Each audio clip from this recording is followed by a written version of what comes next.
तो पश्चिम बंगाल के संबंध में हमने पश्चिम बंगाल का राजनीतिक मानचित्रण पिछले सेशन में किया था। आज के सेशन में हम पश्चिम बंगाल का भौतिक मानचित्रण देखेंगे कि भौतिक रूप से पश्चिम बंगाल कैसा है। ठीक है, पिछले सेशन में मैंने आपको सारे डिवीज़न बताए थे। जैसे कि ऊपर देखिए, ये आपका जलपाईगुड़ी डिवीज़न है और जलपाईगुड़ी डिवीज़न में दार्जिलिंग, कलिम्पोंग, जलपाईगुड़ी, अलीपुरद्वार और कूच बिहार, ये कुछ ज़िले हैं आपके, ये डिस्कस हुए थे हमारे। इसके बाद दूसरे नंबर पे है आपका मालदा डिवीज़न। टोटल 5 डिवीज़न है, टोटल 23 ज़िले हैं पश्चिम बंगाल में। तो मालदा डिवीज़न में मालदा है, उत्तरी दिनाजपुर है, दक्षिणी दिनाजपुर है और मुर्शिदाबाद है। 4 ज़िले आपके यहाँ पर पड़ते हैं। फिर मैंने आपको बताया बर्धमान क्षेत्र है, बर्धमान डिवीज़न है। बर्धमान डिवीज़न में पश्चिमी बर्धमान, पूर्वी बर्धमान, बीरभूमि और हुगली, ये 4 ज़िले आपके यहाँ पर हैं। फिर मैंने आपको बताया प्रेसिडेंसी डिवीज़न है आपका, ये प्रेसिडेंसी डिवीज़न है। प्रेसिडेंसी डिवीज़न में कोलकाता है, हावड़ा है, नदिया है, उत्तर 24 परगना और दक्षिण 24 परगना, ये जिलों के नाम हैं। और एक डिवीज़न मैंने आपको बताया मेदिनीपुर डिवीज़न है, जिसमें पूर्व मेदिनीपुर, पश्चिम मेदिनीपुर, झालग्राम और पुरुलिया और बांकुरा ये हमारा कुछ जो है चर्चा हुआ था। और ये डिवीजन्स हमने देखे थे, पश्चिम बंगाल के सारे ज़िले हमने देखे थे, कहाँ पे कौन से ज़िले हैं, ये सब हमने पिछले सेशन में कर लिया था। ठीक है, मैं आप सभी को भारत को जो है जूम करके पढ़ा रहा हूँ। आपको इंडिया के हर एक स्टेट के बारे में आने वाले समय में पता होने वाला है, किस स्टेट में कितने डिवीज़न, कितने ज़िले, वहाँ का भौगोलिक परिदृश्य क्या है, वहाँ का आर्थिक परिदृश्य क्या है, ये सब पढ़ेंगे। कल हमने काफ़ी कुछ थोड़ा सा हिस्ट्री वगैरह भी पश्चिम बंगाल की समझी थी। पश्चिम बंगाल क्यों करवा रहा हूँ, क्योंकि अभी काफ़ी चर्चा में भी है। और दूसरा, हमें सारे स्टेट करने हैं, जो स्टेट ज़्यादा चर्चा में रहेंगे उनको हम पहले लेंगे। ठीक है, जो चर्चा में रहेगा किसी भी कारण से।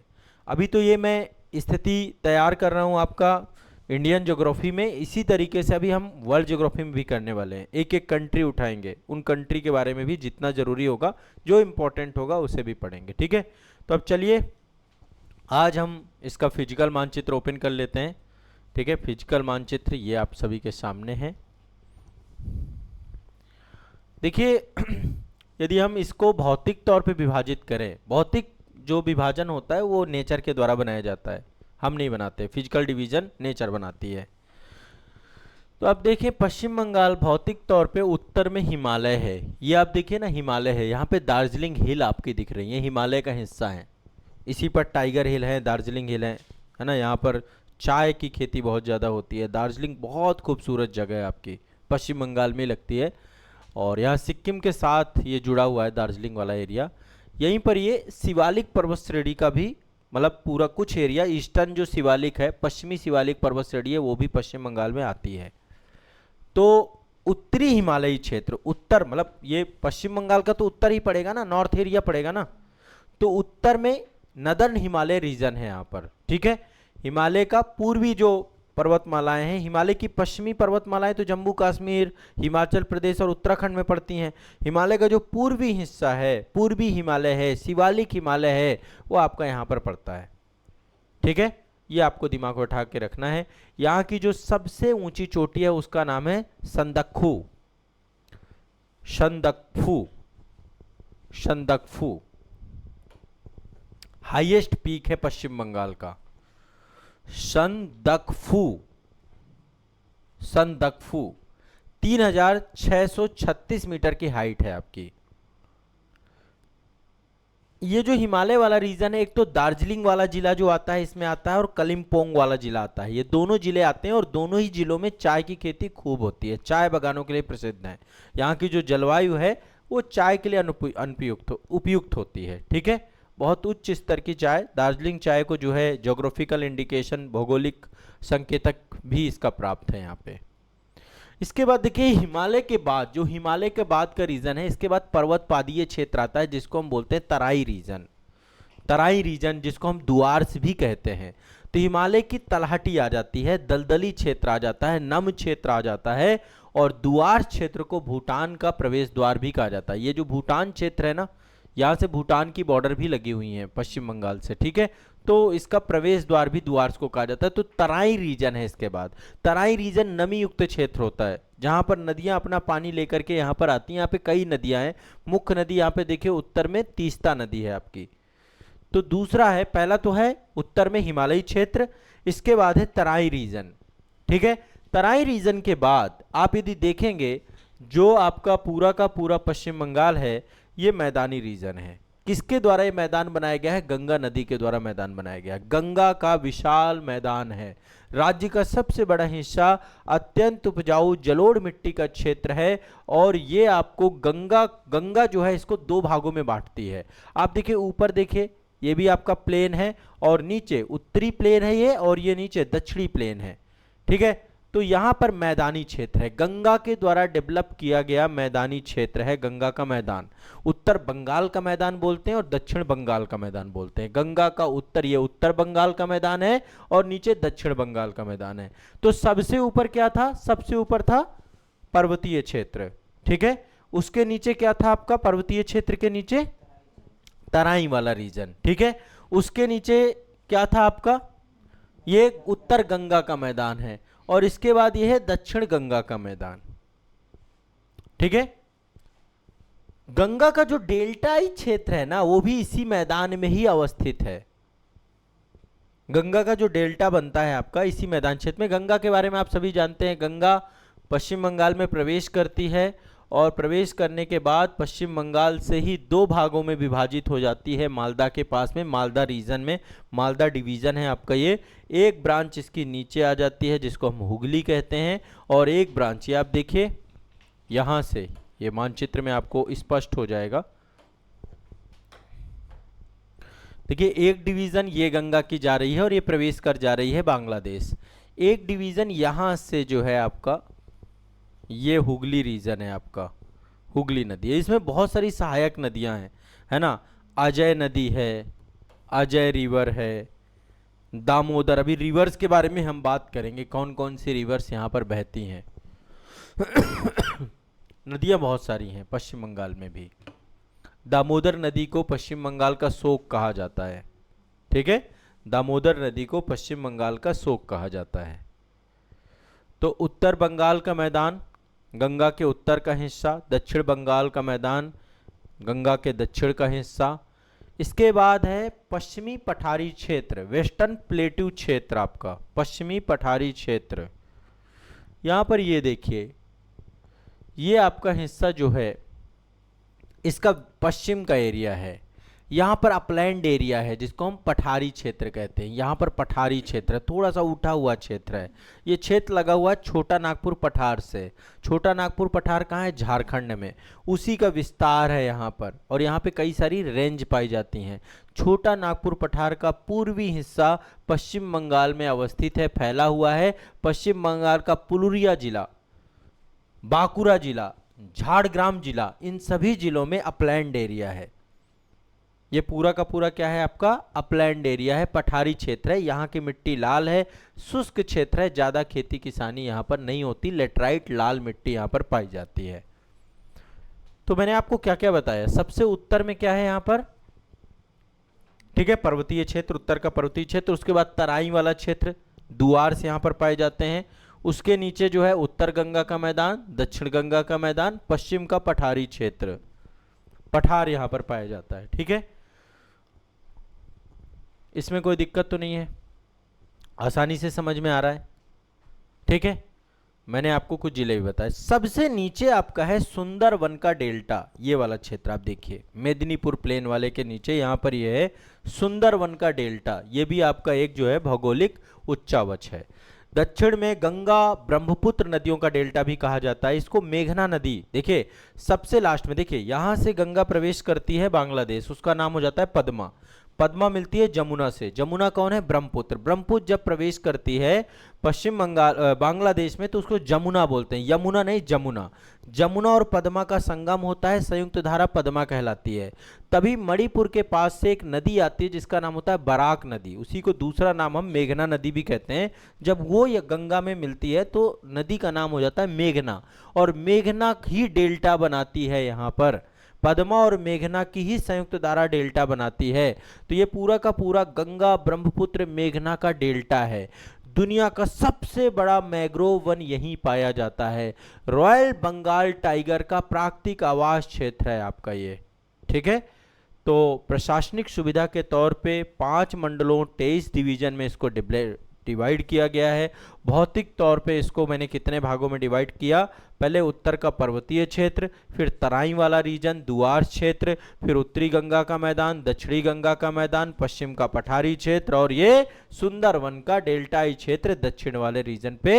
दक्षिण में गंगा ब्रह्मपुत्र का डेल्टा जो दुनिया का सबसे बड़ा मैंग्रोव आवासीय क्षेत्र। मैंग्रोव वन जानते हैं, लवणीय पानी में जो वनस्पति पैदा होती है, नमकीन पानी में जो वनस्पति पैदा होती है वो आपकी मैंग्रोव वन है के तौर पे होती है।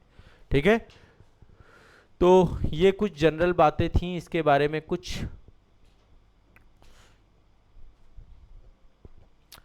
अब यहाँ पे नदियां बहुत सारी हैं। ठीक है, बहुत सारा, इसका काफी सारा अपवाह तंत्र है और इसमें कौन कौन सी नदियां पाई जाती हैं थोड़ा सा इसके बारे में भी हम देख लेते हैं। उससे पहले थोड़ा सा इनकी विशेषताएं और समझते हैं। जैसे उत्तर में क्या है आपका, ये पर्वतीय क्षेत्र है। ठीक है, यहाँ पे नदियाँ निकलती हैं सिक्किम वाले रीजन से, कुछ तिब्बत वाले रीजन से, यहाँ से नदियाँ आती हैं। अब चूंकि ये पहाड़ी क्षेत्र है तो यहाँ पे जो भी नदियाँ आती हैं वी आकार की घाटी बनाती हैं। ठीक है, तीव्र ढाल है, बहुत तेज प्रवाह से नदियां बहती हैं, तो यहाँ पे बहुत ज़्यादा अपरदन होता है, इरोजन होता है। सबसे महत्वपूर्ण नदी है तीस्ता नदी, आप यहाँ पे देख रहे हैं तीस्ता है।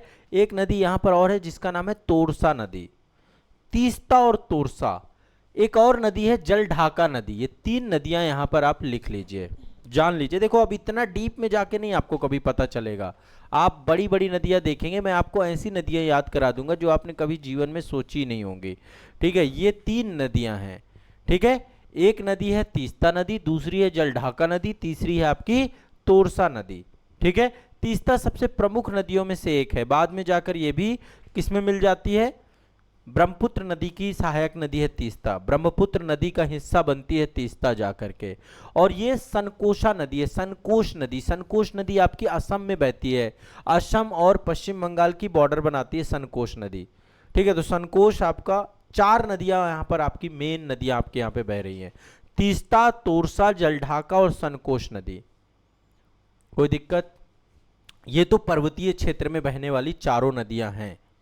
अब यही आप इसको एटलस में देखो, आप इसको कोई लिख के क्या ही हासिल कर लोगे। आप वहाँ पे एटलस में टिक मार्क करो, वहाँ पर जाओ, वहाँ पर गोला मारते जाओ, ये चीज़ें। अब हम डीप में एटलस देख रहे हैं। ठीक है, तो डीप में यदि एटलस देख रहे हैं तो फिर आगे चलते हैं। नेक्स्ट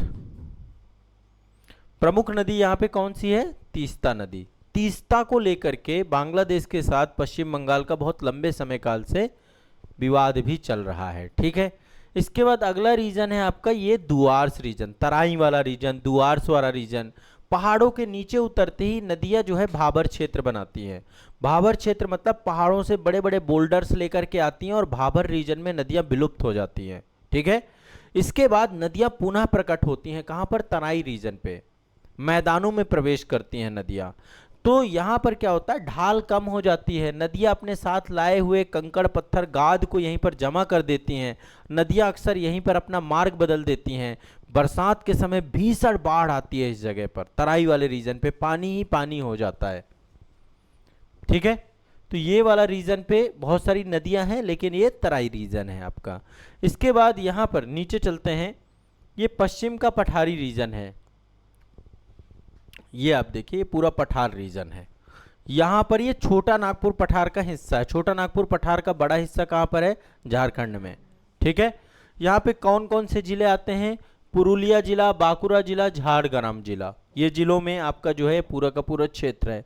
यहाँ की नदियाँ जो हैं जितनी भी नदियाँ आती हैं, कुछ झारखंड से आती हैं नदियाँ, यहाँ पे कई सारी नदियाँ आती हैं, जैसे अजय नदी है।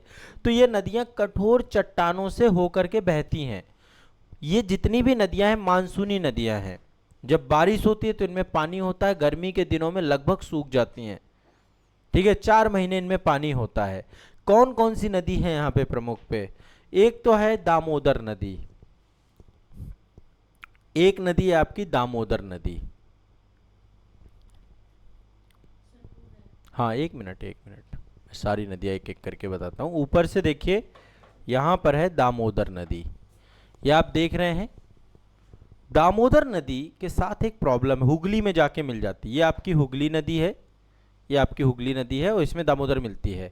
दामोदर नदी जैविक मरुस्थल बनाती है, बायोलॉजिकल डेजर्ट बनाती है। यानी कुछ जगह इतना पोल्यूशन हो गया इस नदी पे, इंडस्ट्रियलाइजेशन बहुत हुआ। दामोदर नदी को बंगाल का शोक भी कहा जाता है। ये नदी अपना मार्ग बदलने के लिए जानी जाती है। इसमें बहुत, दामोदर नदी घाटी परियोजना जब से बनी तब जाकर के बंगाल की कुछ स्थिति सही हुई। ठीक है, तो एक तो यहाँ पे दामोदर नदी है, दूसरी यहाँ पे है मयूराक्षी नदी, एक देखिए ये है अजय नदी। अजय नदी ये भी आपकी हुगली की सहायक है। उत्तर में देखिए यहाँ पे है मयूराक्षी नदी। मयूराक्षी नदी ये है आपकी, ठीक है, मयूराक्षी नदी, अजय नदी, दामोदर नदी। ठीक है, तीन नदियां ये हैं। एक यहाँ पे है कंसाबती नदी, कंसाबती नदी, ये आप देख पा रहे हैं, कंसाबती नदी पूरा का पूरा वैली है आपकी, ये भी जाकर के हुगली में बाद में मिल जाती है, कंसावती नदी। ठीक है, दामोदर को बंगाल का शोक इस कारण कहा जाता है क्योंकि यहाँ पे बहुत बाढ़ आती है। ठीक है, तो ये आपकी यहाँ पर कुछ नदियाँ हैं, और भी बहुत सारी छोटी छोटी नदियाँ हैं यहाँ पे। ठीक है, डुलुंग नदी है, और भी कई सारी, सैलाबती नदी है। सैलाबती नदी जो है कंसावती में ही मिल जाती है, उसी की सहायक नदी है। ठीक है, द्वारकेश्वर नदी है, द्वारकेश्वर नदी भी दामोदर में जाकर के मिल जाती है, दामोदर की ही सहायक नदी है आपकी। तो यहाँ पे ये जो आपका पश्चिम का पठारी क्षेत्र है, यहाँ से बहुत सारी नदियाँ निकलती हैं, पूरा नदियों का जाल बना हुआ है इस क्षेत्र में। ठीक, पश्चिम बंगाल की कुछ नदियाँ ये हो गई। कौन कौन सी नदी यहाँ पे बताई मैंने? मयूराक्षी नदी, अजय नदी, दामोदर नदी, कंसावती नदी। ठीक है, और उनकी अन्य सहायक नदियाँ। इसके बाद गंगा मुख्य नदी है। गंगा अपने साथ विशाल मात्रा में जलराशि, बहुत सारी नदियों का पानी लेकर के बांग्लादेश में, पश्चिम बंगाल में प्रवेश करती है। ठीक है, बस यहाँ पे क्या है, नदियाँ धीरे धीरे, अब देखिए ना, यहाँ पर आकर के नदी विसर्प बहुत बना रही है। देखिए यहाँ पे गंगा की हालत, विसर्प बन रहा है यहाँ से। विसर्प मतलब समझते हैं, नदी अपने मार्ग में ही सर्पिलाकार आकृति में चलने लग जाती है। उसके पीछे का कारण एक तो मंद गति है, क्योंकि अब वो धीरे धीरे पहुंच रही कहाँ पर, मुहाने पे पहुंच रही है। जितना सेडिमेंट आ रहा है, वो सेडिमेंट क्या हो रहा है, एक तो स्लोप कम हो चुका है, ढाल कम हो चुकी है, सेडिमेंट लगातार जमा होता जा रहा है। तो यहीं पर नदी क्या बनाती है, मेंडर्स बनाती है, जिसको हम विसर्प कहते हैं। नदी दो भागों में बांट जाती है, एक हिस्सा जो है पद्मा के रूप में प्रवेश कर जाता है। अच्छा, कुछ समय के लिए जब ये दो भागों में बंटती है, पश्चिम बंगाल में जितने समय तक रहती है, इसको भागीरथी नदी कहा जाता है, भागीरथी हुगली नदी। ठीक है, भागीरथी एक ब्रांच तो भागीरथी, भागीरथी जब बांग्लादेश में प्रवेश करती है तब पद्मा कहलाती है, भागीरथी के रूप में निकलती है, और भागीरथी के रूप में ही भारत में अंत होता है इसका। ठीक है, तो भागीरथी और दूसरी ब्रांच आपकी हुगली नदी में विभाजित हो जाती है। क्लियर है? अत्यधिक उपजाऊ क्षेत्र है, नई मिट्टी का क्षेत्र है, खादर क्षेत्र है, नदियां गाद जमा करती है, नए मैदानों का निर्माण करती है। इसके बाद नीचे देखिए, ये वाला मुहाने वाला क्षेत्र, सारी नदियां आकर के यहीं पर डेल्टा बना रही, सुंदरबन का विशाल डेल्टा। ठीक है, राज्य का सबसे निचला हिस्सा है, समुद्र तल से बहुत कम ऊंचाई पर अवस्थित है। यहाँ पे ज्वार भाटा बहुत आते हैं, ज्वार भाटा, यहीं पर गंगा सागर तीर्थ है आपका। ठीक है, यहाँ पे टाइडल रिवर्स हैं, सारी की सारी नदियाँ ज्वार भाटा के कारण से यहाँ पर पानी आता रहता है, नदियों का जाल है, विशाल डेल्टा, खारा पानी का क्षेत्र है। क्या कौन कौन सी नदियाँ हैं? एक तो गंगा खुद आ रही, ब्रह्मपुत्र खुद आ रही, मेघना खुद आ रही, हुगली खुद आ रही यहाँ पे, और भी है, मतला नदी है, सप्तमुखी नदी है, रायमंगल नदी है, ऐसे करके छोटी छोटी बहुत सारी नदियाँ यहाँ पर स्थानीय नदियाँ भी हैं। ठीक है, मतला नदी, अब आप लोग एक बार मैप में जाके देखिएगा डिटेल में, आपको बहुत सारी नदियां मिलेंगी। मतला नदी, सप्तमुखी नदी, रायमंगल नदी। ठीक है, यहाँ पे रूप नारायण नदी है, रूप नारायण नदी हुगली नदी की सहायक है आपकी। इच्छामती नदी है यहाँ पर। तो यहाँ पे नदियाँ ही नदियाँ हैं इस पूरे सुंदरबन के डेल्टा वाले क्षेत्र में।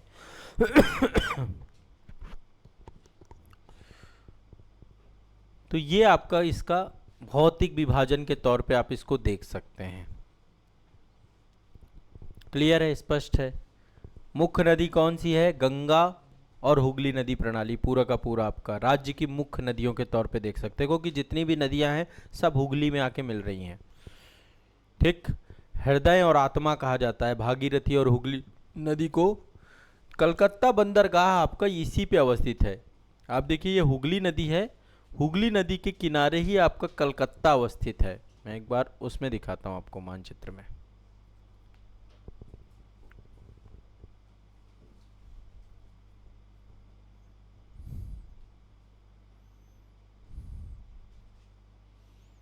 ये देखिए, ये देखिए डेल्टा क्षेत्र है, ये है कलकत्ता।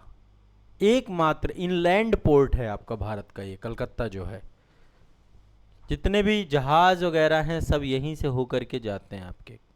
कलकत्ता पोर्ट आपका यहीं पर अवस्थित है। ठीक है, तो उत्तर में नदियां कौन कौन सी बताई मैंने? तीस्ता नदी उत्तरी बंगाल की जीवन रेखा कही जाती है। जलढाका, तोरसा, संकोश, और भी 2-3 नदियां हैं। रायढक नदी है यहाँ पर, महानंदा नदी है, कुछ नदियां हैं। पश्चिमी पठार, छोटा नागपुर पठार से दामोदर नदी, बंगाल का शोक, अजय नदी, मयूराक्षी नदी, कंसावती, कंसावती नदी को कसाई भी बोलते हैं, रूपनारायण नदी, स्वर्ण रेखा नदी, ये सारी नदियां हैं। सुंदरबन वाले क्षेत्र में मतला है, गोसाबा है, विद्याधारी है, ऐसे करके कई सारी नदियां हैं जिनमें ज्वार भाटा आते रहते हैं, टाइडल रिवर्स के तौर पे हैं। ठीक है, पहाड़ और पहाड़ियों की यदि बात करें कि इस क्षेत्र में कौन कौन से पहाड़ पाए जाते हैं, तो यहां पर सबसे ऊपर देखिए दार्जिलिंग हिल पाई जाती है उत्तर में। दार्जिलिंग हिल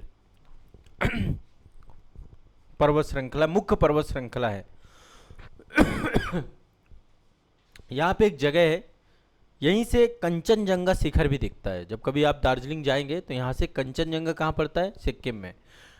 एक क्वेश्चन पूछा जाता है कि हिमालय की सबसे ऊंची चोटी भारत में अवस्थित कौन सी है? कंचनजंगा।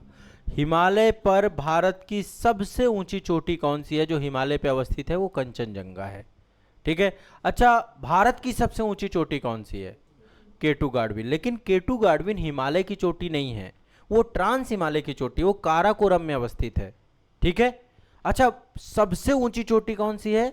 Mount Everest. भारत में अवस्थित सबसे ऊंची चोटी कौन सी है? केटू गाडविन। भारत में अवस्थित हिमालय की सबसे ऊंची चोटी कौन सी है? कंचनजंगा। ये दिमाग में बैठा के रखना है। ठीक है, क्लियर है, स्पष्ट है। इसके अलावा अलीपुरद्वार क्षेत्र में एक पर्वत श्रेणी है जिसका नाम है सिचुला पर्वतमाला। ठीक है, सिचुला पर्वतमाला यहीं पे आपका अवस्थित है, अलीपुरद्वार रीजन पे सिचुला पर्वतमाला। इसके अलावा जो है यहाँ पर, जैसे मैंने हाईएस्ट पीक कौन सा बताया आपको? शनकफू जो है यहाँ का हाईएस्ट पीक है, 3636 मीटर हाइट है इसकी, पश्चिम बंगाल की। इसके अलावा कुछ और चोटी हैं, जैसे एक यहाँ पे फलूट है, सबरग्राम है, ये कुछ चोटियाँ हैं आपकी। यहाँ पे देखिए, यदि पश्चिम वाले क्षेत्र में देखिए, यहाँ पे बहुत सारी पुरुलिया अपलैंड एरिया है ना, सुसुनिया अपलैंड एरिया है, ये कुछ सुसुनिया हिल्स हैं यहाँ पर।